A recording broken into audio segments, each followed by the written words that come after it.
બાકી મનસુખભાઈ તો સેલ્ફેલ બોલે છે, કોઈ દિવસે મળે તો મારા તરફથી કહી દેજો, જાહેરમાં ડિબેટ અહીંયા જ રાખવા હું તૈયાર છું. એમના 36 વર્ષ થયા રાજનીતિમાં, મારા 36 મહિના થયા. વિધાનસભામાં મેં કેટલી આદિવાસી સમાજની રજૂઆતો કરી છે, કેટલા લોકો માટે મેં બોલ્યો છું. લોકસભામાં એમણે કેટલી આદિવાસી સમાજ માટે અવાજ ઉઠાવ્યો છે. એ જ વાત પર એમનું પાણી મારું પાણી મપાઈ જશે. એમના જેવો મેં બોલ બચ્ચન નથી. કેવડિયામાં એટલી બધી ધમાલો થઈ, ઝૂંપડા તોડ્યા ત્યારે આજ દાદા ગુફામાં ભરાઈ ગયેલા. તે વખતે મળ્યા હતા કોઈને? ડાયરેક્ટ ગુફામાં જતા રહી.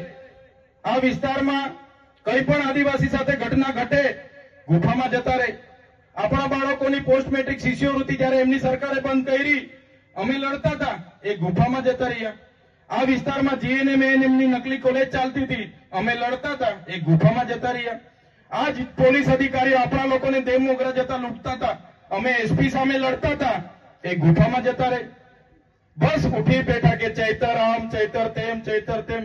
મેં તો કેમ છું, રાતે ઊંઘમાં બી મારા સપના આવતા હશે એવું લાગે છે. સવારે ઉઠતા હતા તો બધું તૈયાર જ હોય, બધે બાજુથી ચૈતર જ બધાને દેખાયા. ડાંગવાળા ને વલસાડવાળા બધા જે સાંસદો છે, ખબર નહીં પાર્ટી એને હૂપી દીધું છે કે મંત્રી તંત્રી મને જ હોદી ફરે છે. પણ આ તમારો દીકરો નાનો છે, પણ તમારા બધાની કૃપાથી, આશીર્વાદથી, ખૂબ સારી રીતે કુદરતની દયાથી આજે આપણે આગળ વધી રહ્યા છીએ, લોકોના નાના મોટા કામ કરીએ છીએ.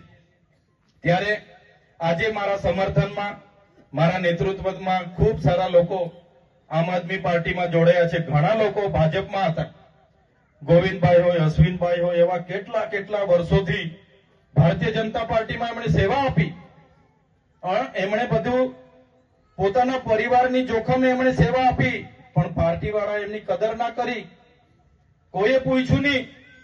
મનસુખભાઈ ડેડિયાપાડા આવીને જોર જોરથી બોલી જાય છે. મારે તો મનસુખભાઈને કહેવાનું છે, તમારામાં પાણી હોય ને તો નર્મદા જિલ્લાનો ભાજપનો પ્રમુખ એક આપણાવાળાને બનાવી આપો, બનાવી આપો, તાકાત હોય તો.